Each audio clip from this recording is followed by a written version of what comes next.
Hi guys, welcome to another episode of the Dramasology podcast.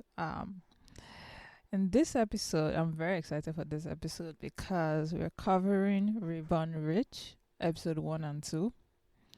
And oh my god, like I have been waiting for this to come out since they first announced it was being produced. Song Joong-ki hasn't had a drama since Vincenzo, so we're all hungry for Song Joong-ki. So this drama was something that we're all looking forward to, I think. So yeah, I mean, Reborn Rich, I prefer the old name, which was I think the youngest son of a conglomerate. I prefer that name to Reborn Rich, but I guess it's easier to use Reborn Rich just like for like advertisement sakes, like marketing. So I guess that's why they went with the name. But youngest son of a conglomerate makes way more sense, and I assume that's still the name in Korea, like it's still what like the Korean translation would be. So it's just like the English title that they renamed to be Reborn Rich. Yeah. So what is Reborn Rich about? According to Wikipedia, the series tells the story of Yoon Hyun, who is played by Song Joong-ki, a loyal employee working for Sunyang Group, who was betrayed and murdered by Jin Sung-jun, the eldest grandson of Sunyang Group. Now, I don't think like they told us exactly that it was Jin Sung-jun that betrayed, like that had Song Joong-ki's character killed. The character played by Jin Young from GOT7, he does not tell us who killed him, right? This is something that Song Joong-ki's character has to like basically investigate as it goes along, right? Yeah, but anyway, continuing on the plot. It says here that Yoon later wakes up in 1987 discovering that he has been reincarnated into the body of Jin Do-jun, the youngest grandson of Sunyang Group, who in present era has mysteriously disappeared. Using these circumstances to his advantage, Yoon starts his revenge by plotting to hostile take over Sunyang Group.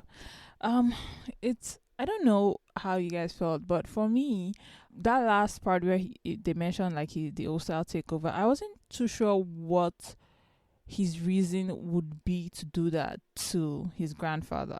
And when I mean his grandfather, right, I mean basically the head of Sunyang Group, right, Jin Yang Cho, because his grandfather isn't like a villain. It is not yet, right? He's not been introduced like as a villain. So I don't see why he needs to go that route of like doing like a hostile takeover, because by season 2 already, like you can tell he's going over his grandfather's head already, right? Which is kind of like I will understand why his grandfather will be pissed at that. I thought that what they meant when they said hostile takeover was like, okay, the youngest son of the youngest son is basically going to be the one to be the successor of the grandfather. I didn't know they meant like he would take it over from his grandfather as well. And I see that seems to be where that is by end of season, like episode 2, that seems to be where the drama is going, which I don't know if I agree with. But we'll see. I mean, that could change as time goes on. But I mean, just looking at the trailer, that seems to be the direction they were taking it in, like the teasers.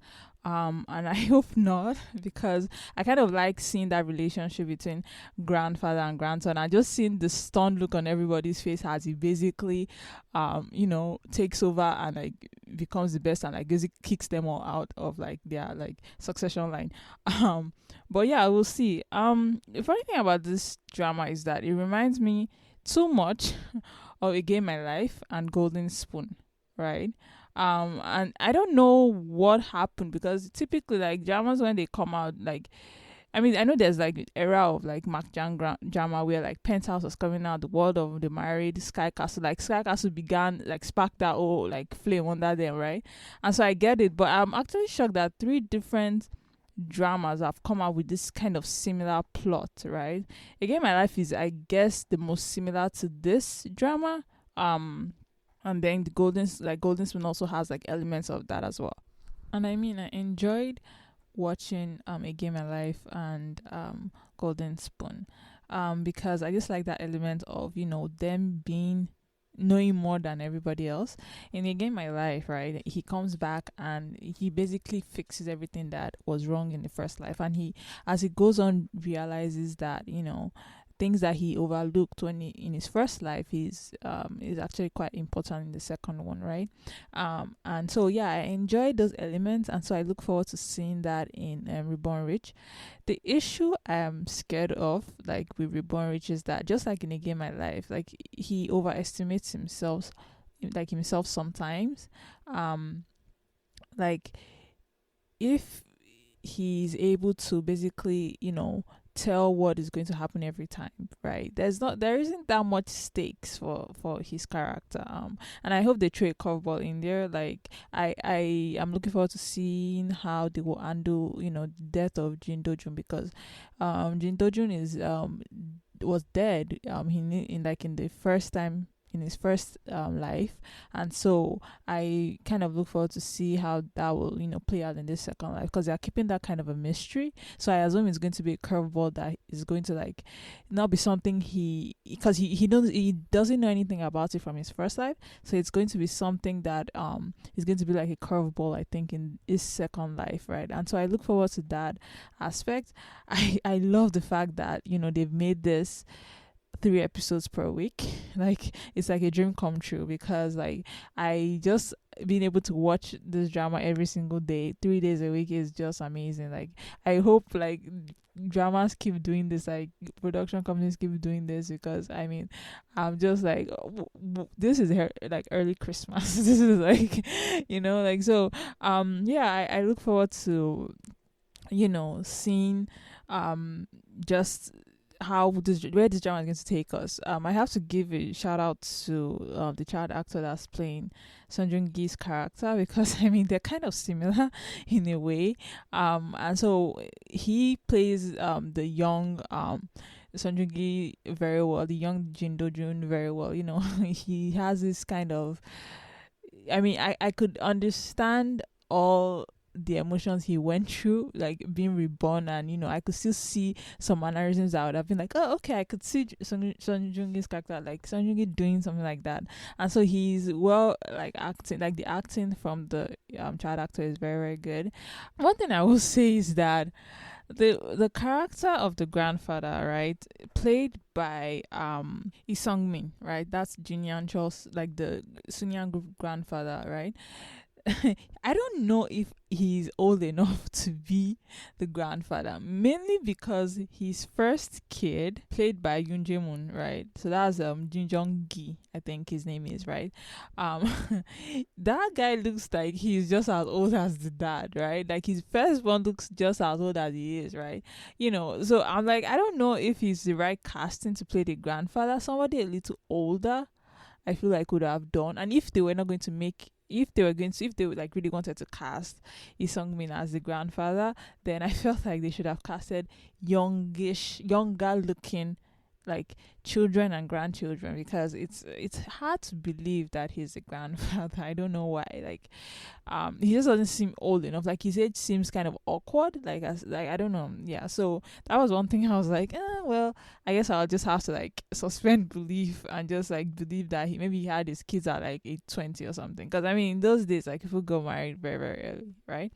So like the grandmother, I kind of, okay, yeah, it kind of makes sense. Like she carries herself kind of in a very traditional, like old way. So yeah, I don't have a problem with her character, but I don't know, I somehow just seeing the grandfather and then seeing the first one, I'm like, they are like, I think they are in a similar age group. I don't know if they are in real life, but I that's what it felt like to me. So my prediction of like who killed Song Joong-ki's character in the first life, I'm the kind of person that I'm like, okay, you know what, I do think that yes, the secret that Jin Sung-jun, right, at the beginning, the first episode, that he's basically pissed about, that he goes to his dad to talk about, right? I think that the secret is that he killed Jin Do-jun, right? I think that's what the secret is. And so that's the extent to which I think his character plays a role in like this whole thing. I do think it's somebody else that killed Yoon Hyun-woo, like Song Joong-ki's character in the first time. I think it's somebody else. I don't think it's Jin Sung-jun. I don't know who it is. I mean, they make mention of maybe the wife of the second grandson or something like that. I don't know. The daughter-in-law seems to be like possibly like the one that's orchestrating that, but she doesn't exist yet in the like episodes you're watching. And I guess she will start like coming up as time goes on, when like the characters, like the Sun Yang group children, are like getting married and stuff, right? So I assume we'll see her later on, but for now she's not in there, so I don't know how she can like he's worried about who killed him, and like he's trying to figure it out, but I don't know if it's maybe possible that it's not anybody from the family, and maybe it's like the daughter-in-law or something like that. Yeah, so I mean, I'm looking forward to like the rest of the episodes, and I like this drama is I'm here for this. Oh yes, I do have to mention one other thing.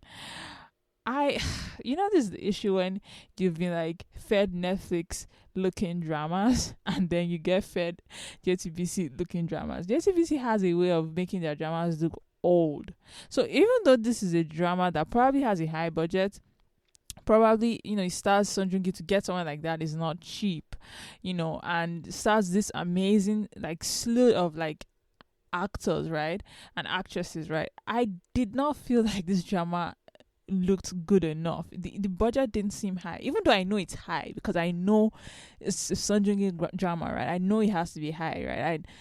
But still, I don't see, it doesn't reflect in like the lighting of this drama, right. The cinematography of this drama is not really that good, as opposed to like Netflix produced ones. And when I mean Netflix, I mean like produced by like Studio Dragon or like airing on TVN. If this was a TVN drama like this, the look of this drama would have been amazing. But for some reason this drama doesn't give me that sense of being high budget, even though I know it is, right. So like buildings they show, and like houses and clothing and everything, there's this way that like if like Vincenzo is kind of like that, right. Like you could see like the even though they are not particularly in a high budget location in like Vincenzo, like they are in a rundown apartment complex, there's still a sense you can tell that it's high budget, right. But this drama, like the buildings are not very impressive, like the cinematography, everything is just not giving me the vibe of like Sun Yang group is wealthy. And I know, okay, we're still in like the 80s and stuff, right. So maybe in the modern day or something. But anyway, that's like one thing I'll be like, I'm not very impressed by.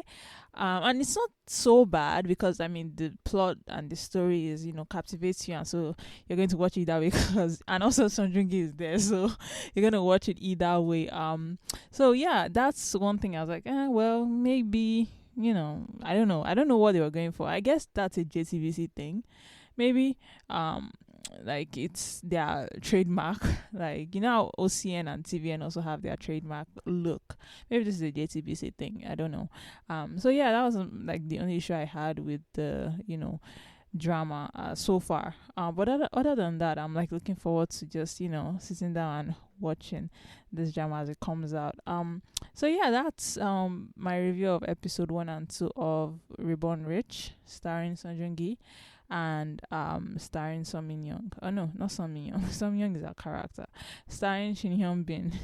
She's pretty new ish. I mean, she's been in Hospital Playlist. But I guess she's new in like the landscape of like drama world. I have not seen her in a lot of things, but I'm excited for this. And so yeah, if you guys would like me to see a particular drama or talk about a particular drama, let me know at facebook.com/dramasology, and just leave a message, a post, and I'll see what I can do. So yeah, that's it for this episode. Thank you for listening. Bye.